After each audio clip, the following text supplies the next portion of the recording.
Siang itu udara terasa sangat gerah. Sepi menyergap seluruh sudut rumah karena istriku sedang pergi arisan. Di dalam kamar yang terkunci, aku sedang asyik sendiri, menikmati waktu pribadiku dengan hanya mengenakan sarung. Pikiranku melayang jauh. Tanganku sibuk di balik kain sarung itu, mencari sedikit pelepasan dari kepenatan hidup. Aku merasa aman. Aku merasa sendirian. Namun, tiba-tiba, tok, tok, tok. Hasto, kamu di dalam? Ibu boleh minta tolong sebentar? Suara itu suara Ibu Haji Jamilah, mertuaku. Jantungku seolah berhenti berdetak. Aku terpaku, tanganku membeku di balik sarung. Sebelum aku sempat menjawab atau merapikan diri, kunci pintu yang ternyata lupa kuputar itu berbunyi. Pintu terbuka perlahan. Ibu Haji berdiri di sana. Sosok wanita matang, 50 tahun namun masih sangat bugar, dengan gamis rumahannya yang memperlihatkan lekuk tubuh yang masih terjaga. Matanya langsung tertuju padaku, pada posisiku yang canggung, dan pada tanganku yang masih tersembunyi di balik gundukan sarung yang tidak beraturan. Suasana seketika menjadi sangat panas dan ekstrim. Ada keheningan yang menyesakkan selama beberapa detik. Tatapannya yang biasanya teduh dan penuh wibawa sebagai seorang hajah, kini berubah menjadi sayu, dalam, dan seolah menyimpan dahaga yang sama denganku. Ia tidak berteriak, ia tidak memalingkan wajah. Ia justru melangkah masuk dan menutup pintu di belakangnya dengan perlahan. "Ibu, maaf, saya kira tidak ada orang," bisikku dengan suara yang sangat rendah dan gemetar. Ia tidak menjawab dengan kata-kata. Ia hanya mendekat, aroma parfum gaharu yang mahal mulai memenuhi indera penciumanku. Di kamar yang terkunci ini, wibawa seorang mertua dan rasa hormat seorang menantu mulai luntur, berganti dengan getaran terlarang yang tak bisa dijelaskan oleh logika.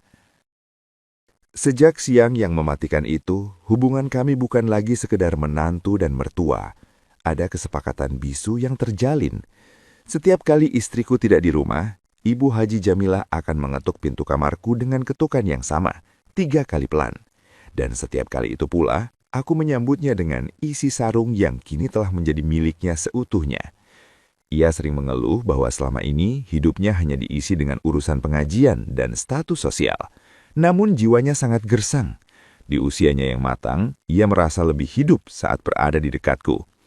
Aku memberikan apa yang tidak pernah ia dapatkan.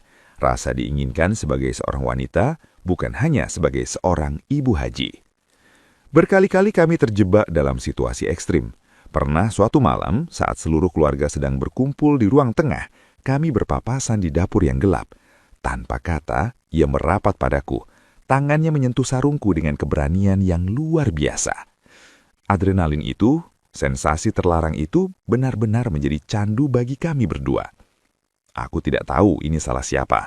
Apakah salah Ibu Jamilah yang begitu haus akan belayan, ataukah salahku yang begitu mudah memberikan siraman rohani kepada wanita yang seharusnya kuhormati? Namun, saat aku menatap mata, pintu kamar telah tertutup rapat, menyisakan aku dan Ibu Haji Jamilah dalam keheningan yang menyesakkan. Ketegangan itu nyata. Ia masih berdiri mematung di dekat pintu, sementara aku masih terduduk di tepi ranjang dengan sarung yang berantakan. Mata kami bertemu, dan di sana aku melihat sebuah pergulatan hebat antara statusnya sebagai seorang mertua yang terhormat dengan fitrahnya sebagai wanita yang merindukan sentuhan. Aku berdiri perlahan, membiarkan sarungku melonggar dan melangkah mendekatinya. Jarak di antara kami kini hanya beberapa inci. Aku bisa mencium aroma parfum gaharu yang bercampur dengan uap panas dari tubuhnya yang mulai berkeringat halus. "Ibu, jangan pergi dulu," bisikku sangat rendah, nyaris seperti desisan di samping telinganya. Ia sedikit menjauh, tanyanya yang halus mencoba menahan dadaku. "Hasto, jangan nak, ini salah. Kamu itu suaminya anakku. Ibu tidak mau berdosa lebih jauh," ucapnya dengan suara yang rendah dan bergetar, sebuah penolakan yang terasa begitu rapuh di telingaku. Namun saat ia bicara, matanya tidak berpaling. Ia tidak berteriak, dan tangannya yang menahan dadaku justru perlahan mencengkram kain seragamku. Aku tahu, penolakannya hanyalah topeng dari sisa-sisa wibawanya yang hampir runtuh. Aku kembali membisikkan kata-kata yang lebih ekstrim, rayuan yang langsung menusuk ke pusat dahaga jiwanya. Ibu bukan hanya seorang mertua bagiku. Ibu adalah wanita yang paling mempesona yang pernah aku lihat. Biarkan aku memberikan apa yang selama ini ibu simpan sendiri dalam sepi. Ucapku sambil perlahan menarik tubuhnya kembali ke dalam dekapanku. Ibu Jamilah menarik napas panjang. Sebuah desahan kecil lolos dari bibirnya yang bergetar. Penolakannya lenyap seketika saat aku menyentuh tengkuknya dengan lembut. Ia akhirnya menyerah, menyandarkan kepalanya di bahuku dengan pasrah. Segala aturan, segala norma, dan segala gelar haji yang ia sandang seolah menguap di udara kamar yang panas itu. Kami terjebak dalam pusaran rasa yang ekstrim. Di atas ranjang ini, aku memberikan siraman rohani yang ia dambah. Sebuah kehangatan yang meluruhkan dinginnya kesepian yang selama bertahun-tahun ia kunci rapat. Setiap sentuhan terasa begitu hidup, setiap tarikan napas terasa begitu jujur. Aku bertanya-tanya dalam hati, ini salah siapa? Apakah salah Ibu Jamilah yang memiliki keinginan di masa matangnya? Ataukah salah? Suasana kamar masih terasa sangat panas, meski peluh mulai mendingin di kulit. Di atas ranjang yang kini berantakan, aku duduk bersandar di kepala tempat tidur, sementara Ibu Haja Jamilah masih terdiam dalam dekapanku. Gamisnya yang tadinya rapi kini tersampir di bahunya, memperlihatkan sisir rapuh dari seorang wanita yang biasanya begitu teguh di depan mata warga. Ketenangan yang luar biasa menyelimuti kami berdua. Tidak ada rasa sesal yang terpancar, yang ada hanyalah sebuah kelegaan yang dalam. Namun saat aku baru saja hendak meraih sarungku untuk bersiap merapikan diri, Ibu Jamilah menahan tanganku. Jemarinya yang halus mencengkeram lenganku dengan erat, seolah takut aku akan menghilang begitu saja melalui pintu itu. Ia mendongak, menatapku dengan mata sayu yang kini dipenuhi binar baru. Binar yang tidak pernah kulihat selama aku menjadi menantunya. "Hasto, dengarkan ibu," bisiknya. Suaranya sangat rendah, berat dan penuh penekanan. "Ibu tidak ingin ini menjadi yang pertama dan terakhir. Selama ini ibu hidup dalam kepura-puraan, dalam kesepian yang ibu kunci rapat di balik doa-doa. Tapi hari ini, kamu membuat ibu merasa hidup kembali." Aku terdiam, merasakan beratnya permintaan itu. Ia menatapku seolah aku adalah oase di tengah padang pasir hidupnya yang gersang. "Berjanjilah padaku, nak. Setiap kali rumah ini sepi, setiap kali anakku sedang pergi, datanglah padaku.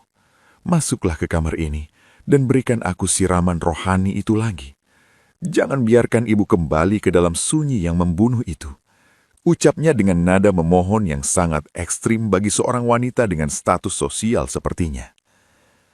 Aku menatapnya dalam-dalam, menembus lapisan nurani yang paling dalam. Aku tahu risikonya. Aku tahu ini adalah sumpah yang akan mengikat kami dalam lingkaran rahasia yang tak berujung. Namun, melihat betapa tulusnya ia meminta haknya untuk merasa bahagia, aku tidak bisa menolak. "Ibu, rahasia ini akan terkunci di antara aku, ibu, dan dinding kamar ini," jawabku dengan suara paling rendah yang kumiliki. "Setiap kali ada kesempatan, aku akan menjadi milikmu."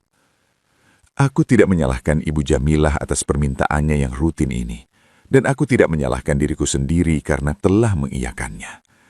Karena pada akhirnya, ini bukan lagi soal pengkhianatan kepada istriku, tapi soal memenuhi dahaga jiwa seorang manusia yang telah lama dilupakan.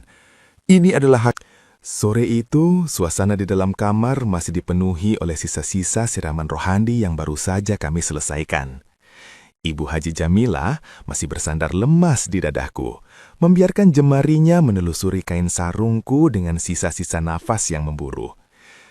Namun, di tengah keheningan yang puitis itu, sebuah suara yang sangat kukenali memecah segalanya.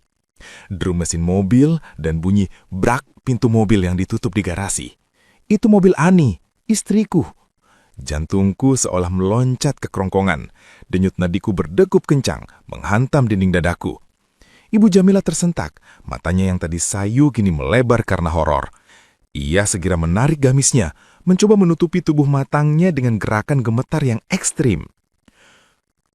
Hasto, Ani pulang. Gimana ini? Bisiknya dengan suara yang nyaris hilang, serak karena panik. Aku segera bangkit, mengunci pintu kamar dari dalam dengan suara yang sangat pelan. Hanya sebuah klik kecil yang tertutup oleh suara langkah kaki Ani yang mulai terdengar di ruang tamu. Aku memberi isyarat pada Ibu Jamila untuk tetap diam. Di balik pintu kayu ini, aku bisa mendengar suara istriku memanggil-manggil. "Mas, Ibu, kok sepi banget?" Suara Ani terdengar mendekat. Di dalam kamar yang remang-remang ini, aku dan ibu mertuaku membeku. Keringat dingin bercampur dengan sisa panas gairah tadi merayap di kulit kami. Adrenalinnya begitu gila. Ada sensasi yang tak bisa dijelaskan saat aku berdiri hanya beberapa senti dari pintu. Sementara di sisi lain pintu itu, istriku sedang mencari kami. Ibu Jamila memegang lenganku sangat erat. Kuku-kukunya sedikit menekan kulitku. Sebuah pegangan dari seorang wanita yang ketakutan sekaligus pasrah sepenuhnya pada perlindunganku. Kami menahan nafas sampai dada kami terasa sesak. Beruntung, Ani kemudian terdengar melangkah menuju dapur, mengira kami mungkin sedang tidur siang atau sedang di belakang rumah. Kami aman, tapi di tengah ketakutan yang luar biasa itu, saat aku kembali menatap mata Ibu Haji Jamilah, aku melihat sesuatu yang aneh. Rasa takut itu perlahan berubah menjadi binar gairah yang lebih ekstrim dari sebelumnya. Bahaya ketahuan justru menjadi bumbu yang paling mematikan bagi hubungan kami. Aku menarik nafas panjang, merapikan sarungku yang masih berantakan. Aku tidak menyalahkan situasi ini, dan aku tidak menyalahkan Ibu Jamilah yang kini justru tersenyum tipis di balik ketakutannya. Karena bagi kami, rahasia yang hampir terbongkar ini adalah rahasia yang paling menantang yang pernah kami rasakan. Kami aman untuk kali ini. Kejadian hampir ketahuan sore itu tidak membuat kami berhenti. Justru, ia menjadi semacam pengakuan bisu bahwa hubungan ini telah melampaui rasa takut. Kini, berbulan-bulan telah berlalu. Rumah besar ini masih menyimpan rahasia yang sama. Di depan istriku, Ani, aku tetaplah suami yang perhatian. Dan Ibu Haji Jamilah tetaplah mertua yang terhormat dengan segala wibawa hajinya yang diagungkan warga. Namun, di balik pintu-pintu yang terkunci, di sela-sela waktu saat dunia sedang berpaling, kami tetap menjalankan ritual rahasia kami. Sebuah ritual yang tidak lagi terasa seperti kesalahan, melainkan sebuah kebutuhan jiwa yang tak terbendung. Aku sering berdiri di teras rumah saat malam tiba, menghisap rokokku perlahan sambil menatap langit. Dari sudut mataku, aku bisa melihat Ibu Jamilah yang sedang mengaji di ruang tengah. Suaranya merdu, menenangkan. Namun, aku tahu, hanya beberapa jam sebelumnya, bibir yang sama telah membisikkan kata-kata penuh dahaga di balik pundakku. Banyak orang di luar sana akan menghakimi. Mereka akan mencari siapa yang pantas disalahkan dalam lingkaran ini. Namun, saat aku merenung di tengah kesunyian ini, aku sampai pada satu titik kepastian yang dingin namun jujur. Aku tidak bisa menyalahkan siapa-siapa. Aku tidak menyalahkan Ibu Jamilah, karena ia hanyalah seorang wanita yang menemukan kembali api kehidupannya yang hampir padam. Dan aku tidak menyalahkan diriku sendiri karena telah menjadi tangan yang menyalakan api itu. Ini bukan tentang siapa yang salah atau yang benar. Ini tentang hak manusia untuk mencari kehangatan di tengah dunia yang seringkali terasa dingin dan kaku.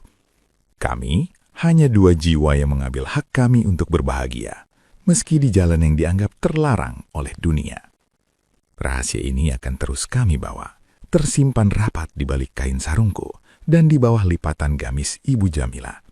Hingga akhir waktu nanti, biarlah hanya dinding-dinding rumah ini yang menjadi saksi bahwa di balik status dan seragam kesucian, ada cinta dan hasrat yang tak pernah bisa disalahkan oleh siapapun.